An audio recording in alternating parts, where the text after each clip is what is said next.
It's time for volume 4 of What the F Is That Doing in the Junkyard? That's where we go to local self-service wrecking yards and we video the cars that definitely probably shouldn't be there, that should be in some enthusiast's driveway or garage being rescued. So last week we had a few comments between the Facebook post that I did the video in and on the post. There was really no definite winner between all the vehicles as to what most people thought was definitely the one that should not have been sent to the junkyard. So on this video, I want you guys to think, as you're watching the video, which of these vehicles definitely 100% should not have been sent to the junkyard. Which is your favorite vehicle that unfortunately met its early demise? And this one, we actually have a rare one. We have a what appears to be a 1994 Saleen Mustang convertible. Of course, those are extremely rare, and they're getting more and more desirable as the years go on. We have that. We have a Lincoln Continental that looked like it came out of some old lady's garage. We have a 63 Chevy Corvair, so something for your air-cooled rear-engine fans. And as well, we have, because, you know, I'm a van guy, a 1972 Ford Econoline Shorty van that is so rust-free, it's disgusting. It's got like one little spot of rust, which you'll see in the video. So without further ado, here we go. We're going to roll into this video of Volume 4 of What the F Is That Doing in the Junkyard? There's a weird one. This is a 1994 Saleen Mustang. Appears to be a real Saleen Mustang as well. It's got the all the correct decals. I don't know if someone did a sticker kit. Look, it says Saleen across the windshield. Racecraft suspension. Someone already grabbed the wheels. In fact, online it showed it had the white Saleen wheels. It's got a big spoiler on the back. Let's see here. Someone already grabbed the VIN sticker off of it, so I don't know if there's a way to check if it's a real Saleen by the VIN sticker. But it has the roll bar, and it's got the original Saleen by Recaro seats in it. So, and then someone already grabbed the 5-speed transmission out of it. So very possible it's a real Saleen Mustang that somehow wound up at pick apart. It doesn't have the number, you know how they number them on the front bumper. But then again, the front bumper could have been repainted at some point, and then the stickers went missing. I don't see the numbers on the back bumper either.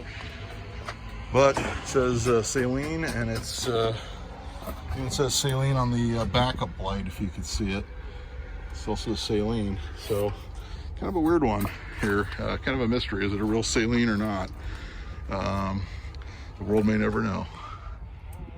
We're gonna get some video of the other side of the Saleen Mustang. You see it still has all the decals. Brake system seen better days. Thought they put bigger brakes on this Saleen, but I'm not sure.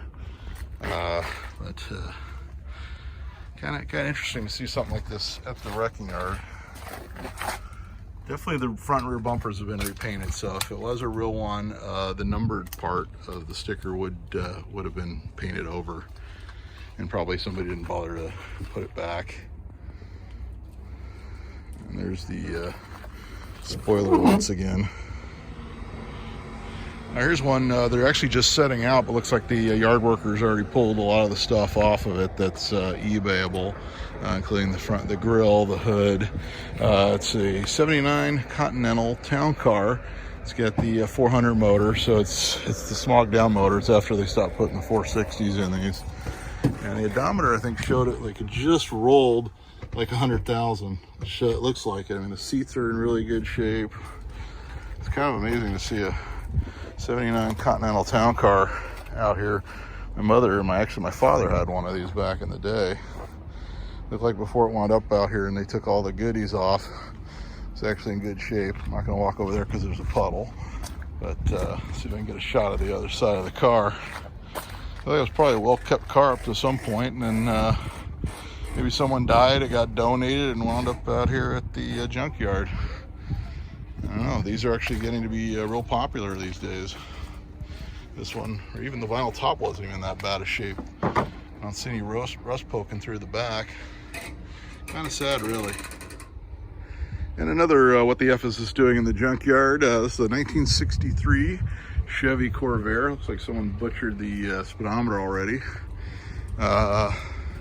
This one's actually looks to be pretty straight and rust-free. Someone probably would have done something with it. I mean, these aren't like high-dollar cars, but they're growing in popularity since all the other Chevys of the 60s have kind of gotten expensive.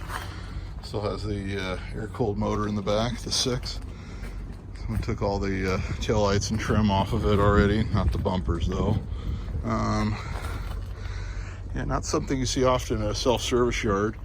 There's the headlight doors, but they're all dinged up. They're not good enough to be used on a restoration or anything. But overall, pretty straight, rust-free example of a 63 Corvair. All right, this was one that was actually out here a couple weeks ago when I was here. That was kind of when I got the idea to start making these videos.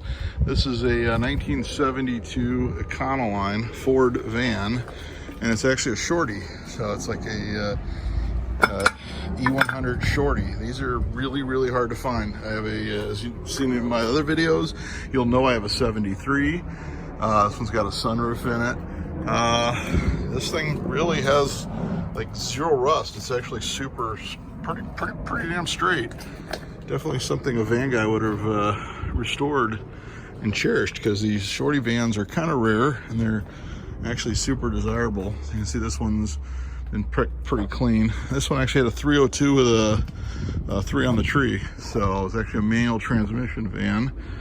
I mean, like I said, even the corners, everything's like super straight and rust free on this guy. Actually did get a few parts off of this from mine. Really sad. There's a tiny little bit of rust. There you go. All you East Coast guys are going to be crying. But really sad to see something like this wind up at the junkyard. All right, so that's all the vehicles we have for you this time on What the F Is That Doing in the Junkyard? This is volume 4 of this series. You can go back and watch the previous 3. Be sure to like, subscribe, and also leave a comment as to what your favorite vehicle of the 4 we posted today is. And this weekend, I'll be off to the Radwood SoCal show in Orange County. I'm planning on shooting a video of it, so if you see me there, be sure to say hi. And until next time, I'll be seeing you.